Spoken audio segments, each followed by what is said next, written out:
سی ساڵە حکوومەتی هەرێمی کوردستان دەیەوێت گەرمیان و کفری پشتگوێ بخات، بەڵام بەهۆڵ و هیمەتی ئیدارەی گشتی و ئیدارەی ناوچەکە تاوەکو دێت پرۆژەکان لە سنووری ئیدارەی گەرمیان و بە تایبەتتر کفری دەڕواتە بواری جێبەجێکردنەوە. هەر ئێستاش 75 پرۆژە لە سنووری ئیدارەی گەرمیان کارکردن تایدا بەردەوامە، بەشێکی دەگەڕێتەوە بۆ هەوڵ و هیمەتی بەرپرسانی سنووری ئیدارەی گەرمیان و ئیدارەی گشتی. ئێمە وەکو یەکێتی نیشتیمانی کوردستانە لە سەرەتای دامەرزاندنیوە تاکو و ئەمڕۆ خۆی لە بەرەی خەڵکا بینیێتەوە، بەردەوامیش هەوڵی داوە لە بەرەی خەڵکا بێ بۆ باشکردنی دۆخ و بار و گوزەرانی خەڵک لە هەموو کاتێکە دەست پێشخەریەکە لە هەموو بوارێکە بۆ ئەوەی زیاتر خزمەت بگەێنێ بە خەڵک. ئێوە جوتسایتێکتان لە کۆمیتە شوێنی کۆمیتەکەی خۆتان پێگرنگتر بوو، چونکە ئەو کۆمیتەیە شوێنەکەی نایەبش بوو. زۆریش شوێنەکە شوێنێکی استراتیژی بوو، بەڕاستی ینی دەور و کاریگەری خۆی بوو وەکو بۆ بارێگای کۆمیتە، بەڵام ئێمە داخوازی خەڵکمان لای گرنگتر بوو، بۆیە بە باشمانزانی ئەو شوێنە بفرۆشێت و بگرێتە خزمەت گوزاری.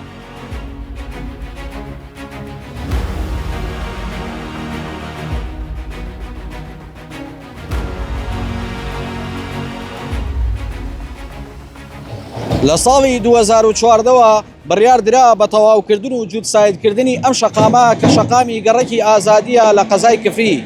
ئێستاشی لەگەڵ بێت تەنها بەردی بناغەکەیەتی و حکوومەتی هەرێمی کوردستان نەیتوانی ئەم شەقامە تەواو بکات، بەڵام ئیدارەی کفری و سەرۆکی شارەوانی کفری بە کۆباسیان ڕاگەیاند بە فرۆشتنی ئەو زەویەی کە کۆمیتە بڕیاری داوە بیفرۆشێت لە کفری، بڕیارە ئەم شەقامەیشی پێ تەواو بکرێت لە سنوورەکەدا.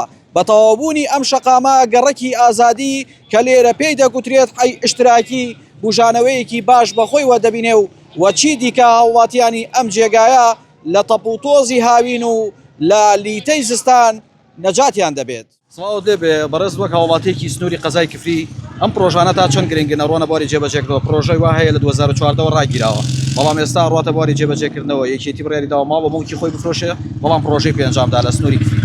وڵی خۆی هەرچی پرۆژەیە بکرێت لە سنوورەکەدا زۆر چاکە، بەراخەز لە کفری ئێمە وەکو کفری زۆر محرومین لە پرۆژەکان. ئەو پرۆژەیە لەوا کراوە تەواو نەبوو، وەک ئازادی وەکەم گەڕەکەی وەکەم سەبێ لە ئیسە کۆمیتەی فرۆشتەیە با لایەنەکان تر شتێتر فرۆشن ئەم پرۆژەکانە بخەنیش. ئەمە گرنگە بۆیەوە زۆر گرنگە. ئیسە من خۆم وەسای ئەمراکەم سەبەکەم ئەمە تقریبا نییە 27 عەمەلە کرێکار لێمە وەسای شیشەکە زۆر گرنگە، چکەم بژانەوەی شارەکەی ئەمە هەری کاریش بۆ شارەکە هەلی کار من 27 کرێکار و وەسا لامیشەکە. پێت وایە ئەم شەقامەی سەفراوان کراوە گرنگ بێ بۆ سنووری کفری؟ زۆر گرنگە. ئەم منتیقە زۆر پیس بوو، ئیسە بە کراتە سایدە زۆر پان و گەورە و نییە، زۆر شاکە بۆ کفری دەستخۆشیانی. خۆی ئەم پرۆژە زۆر گرنگی بۆ شاری کفری. بەڕاستی ئێمە تقریبا 10 ساڵێکە زیاتر خەڵکە چاوەڕێی ئەم پرۆژە بی باشویتر لەم دوایە دەستیان پێکرد و شتێ باشیان کردیان، چونکە ئەم منتقە زۆر تەسک بوو، سیارە ئەوێسیاتر ڕێک ئەوانە نەبوو. ئێستا ئەمە ئەکەن شتێ زۆر جوانەوە اینجا بە شێوازێکی شارستانی تازە دروستیەکەن، یعنی کەمە لەم شارە شتیوان نەکریاوە. ئەمە زۆر ئیسفادە هەیە بۆ منتقە و ئەوەیان ئەوەی کۆمیتەیان پێین کرد شتێ باشە دەستخۆشییان لەکەین. بەڕاستی یانی ئێمە چاوەڕێی ئەمە بیمان، بەڵام نەمان نەزانی ئاوا ئەکرێ.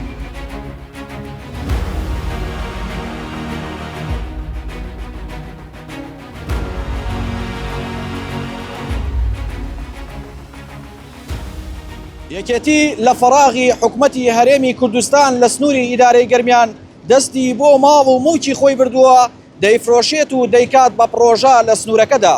ئەم شەقامەی کە ئێستا ئێمە لەسەری وەستاوین پێی دەوترێت شەقامی کۆمیتە. جاران ئەو جێگایی کە جێگایەکی نایابە کۆمیتەی کفری بوو، بەڵام ئێستا ڕوخێندراوە و دەفرۆشێت و دەکرێت بە پرۆژە لە سنوورەکەدا.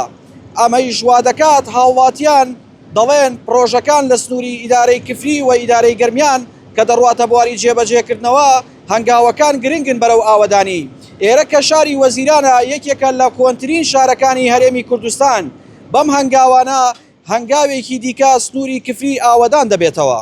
کفری خۆی ئەگەر بگەڕێنەوە بۆ مێژوو، کفری شارێکی دیێرینە، کفری شاری وەزیرانە، بەڵام لە دوای پرۆسی ئازادی عێراقەوە کفری وێران بوو یعنم ئەو پرۆژانەی کە بۆ کفری کریا تا ئێسا وەسێنراوە ئێستا ماوەیە کە جوڵەیە باشەیە لە کفریا لە شەقامەکانە ئەو جوڵانش پێویستە زیاتر پەرەی پێ بدرێ ناکرێ مەسەرەن گەڕێکێک قیرتاوە بکرێ گەڕێکێکی تریش فرامۆش بکرێ بۆ نمونە لە گەڕێکی ئیمام محەممەد لە 2011ەوە